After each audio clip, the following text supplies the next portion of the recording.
All right, I'm making a video here in case this turns out great. This is blackened mahi fish tacos. You got your sauce here, 2/3 mayonnaise, 1/3 sriracha, and lime juice. The coleslaw here is just thin sliced red cabbage with apple cider vinegar, honey, and red onion. Obviously your blackened mahi, and then the awesome threesome here, little jalapeno, lime, and cilantro. You just do 3 minutes per side on a hot skillet, and you're ready to go. Got your corn tortillas here. That's the deal. Pretty easy.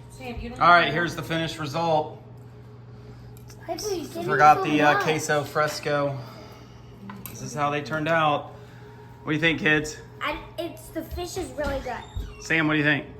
You fired up for mahi fish tacos? Mahi? What did everyone think of the mahi fish tacos? Very hot, but it was good. Piper? This is my fourth one. 4. Sam, thumbs down? It was good, but it was very hot. Yep. Nope. I think they were great. Until next time.